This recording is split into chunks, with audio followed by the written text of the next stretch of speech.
Sunnykutty Abraham വളരെ ചുരുക്കി 1:11 എന്ന അനുപാതം ഇരുതല മൂർച്ചയുള്ള വാളാണ്. എവിടെ തൊട്ടാലും മുറിയുന്നു. അത് രണ്ട് വിഭാഗവും ഉപയോഗിക്കുന്നു. ഇക്കാര്യത്തിൽ ഒരു പിടിവാശി നിലനിർത്തിയാലും വിട്ടുവീഴ്ച ചെയ്താലും VM സുധീരൻ എന്ന കോൺഗ്രസ് നേതാവിന് ലാഭമാണ്. അദ്ദേഹത്തിന്റെ പ്രതിച്ഛായ ശുദ്ധമായി തന്നെ നിലനിൽക്കും. ഞാൻ VM സുധീരനെ പോലെ ഒരാളിനെ കുറിച്ച് അദ്ദേഹത്തിൻ്റെ പ്രതിച്ഛായ നന്നാക്കാൻ വേണ്ടി മാത്രമാണ് ഇതുപോലൊരു നിലപാടെടുത്തതെന്ന് പറഞ്ഞ് അദ്ദേഹത്തെ ചെറുതാക്കാൻ ഞാൻ ആഗ്രഹിക്കുന്നില്ല. ഒരു കാരണവശാലും അദ്ദേഹത്തെ എനിക്ക് വളരെ കാലമായിട്ട് അറിയാവുന്ന ഒരാളാണ്. ഞാൻ അങ്ങനെ അദ്ദേഹത്തെ ചെറുതാക്കാനാകുന്നില്ല. പക്ഷേ താങ്കൾ പറഞ്ഞതുപോലെ അൾട്ടിമേറ്റ്ലി ഇപ്പോൾ ഇനി ഈ കാര്യത്തിൽ എന്ത് തീരുമാനമെടുത്താലും VM സുധീരൻ എന്ന KPCC പ്രസിഡന്റ് താൻ മദ്യ ലോബിക്കെതിരായിട്ട് നിലനിന്നു, അല്ലെങ്കിൽ മദ്യത്തിനും മദ്യവ്യാപാരത്തിനും മദ്യവ്യാപാര ലോബിക്കുമെതിരായിട്ട് നിലനിന്നു എന്നൊരു ഇമേജ് ഒരു പ്രതിച്ഛായ ഉണ്ടാക്കിയെടുക്കാൻ അദ്ദേഹത്തിന് സാധിച്ചു എന്ന കാര്യത്തിൽ യാതൊരു സംശയമില്ല. പക്ഷേ അതിനുവേണ്ടി ആയിരുന്നു അദ്ദേഹം ഈ പ്രശ്നം ഉന്നയിച്ചത് എന്ന് പറയാൻ പാടില്ല. പക്ഷേ എനിക്ക് തോന്നുന്നത്, എനിക്ക് അവസാനമായിട്ട് പറയാനുള്ളത്, കുറഞ്ഞ പക്ഷം കോൺഗ്രസിൽ ഇത്തരം കാര്യങ്ങൾ ചർച്ച ചെയ്യുമ്പോൾ കോൺഗ്രസിൻ്റെ പ്രതിച്ഛായ, ആ സർക്കാരിൻ്റെ പ്രതിച്ഛായ എന്നുള്ളത് ഒന്ന് കണക്കിലെടുക്കേണ്ടതുണ്ട്. ഞാനിപ്പോൾ VD സതീശൻ ഈ ചർച്ചയിൽ ഉള്ളത് കൊണ്ട് പറയാണ്.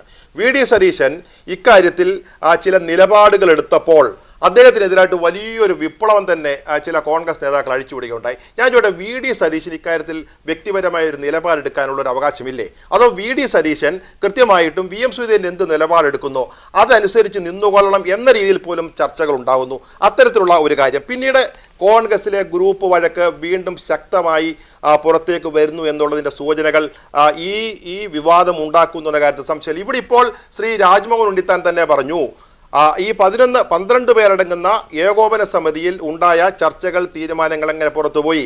അത് VM സുധീരൻ കൊടുത്തിട്ടില്ലെങ്കിൽ ഉമ്മൻചാണ്ടി കൊടുത്തതാണോ, അതോ മുൻ KPCC പ്രസിഡന്റുമാർ കൊടുത്തതാണോ, രമേശ് ചെന്നിത്തല കൊടുത്തതാണോ, KPCCയുടെ വൈസ് പ്രസിഡന്റായിട്ട് ആ കമ്മിറ്റിയിൽ ഉണ്ടായിരുന്ന VD സതീശൻ കൊടുത്തതായിരുന്നു എന്നും കൂടി ഒന്ന് വിശദീകരിക്കാൻ ഉണ്ണിത്താന് ഒരു ബാധ്യത ഉണ്ട് എന്ന് ഞാൻ കരുതുന്നു. അതുപോലെ മറ്റൊരു ചെറിയ കാര്യം കൂടെ ഇതുമായിട്ട് ബന്ധപ്പെട്ടതല്ലെങ്കിലും, ഇവിടെ ഗ്രൂപ്പിസം അവസാനിപ്പിക്കാൻ പോകുന്നു എന്ന പ്രഖ്യാപനങ്ങളുണ്ടായി.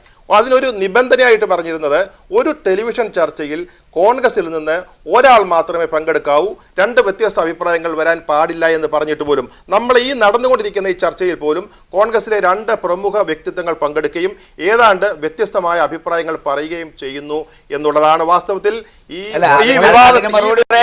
ഈ വിവാദത്തിന്റെ പിന്നിൽ കേരളത്തിലെ കോൺഗ്രസിലെ വിഭാഗീയതയുണ്ട് എന്ന കാര്യത്തിൽ സംശയമില്ല. രാജ്മോഹൻ വളരെ ചുരുക്കി പറയും. അല്ല, സണ്ണിക്കുട്ടി ഇബ്രാഹിം പറഞ്ഞത് വളരെ കറക്റ്റാണ്.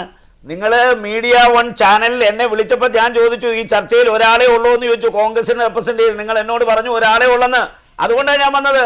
അപ്പോൾ സ്റ്റുഡിയോയ്ക്കകത്ത് വന്നിരിക്കുമ്പോൾ മറുഭാഗത്ത് നിങ്ങൾ വേറെ ആളെ വിളിക്കുമ്പോൾ ഞാൻ ഇവിടെ നിന്ന് ഇറങ്ങിപ്പോകുന്ന മര്യാദ അല്ലാത്തതുകൊണ്ടാണ് ഞാൻ ഈ ചർച്ചയിൽ പങ്കെടുത്തത്.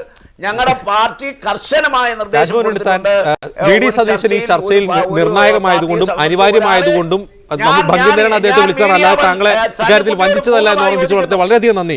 രാജ്മോഹൻ ഉണ്ണിത്താൻ, സണ്ണിക്കുട്ടി അബ്രഹാം, VD സതീശൻ ഈ ചർച്ചയിൽ പങ്കെടുത്തതിന് പ്രതികരിച്ചത്.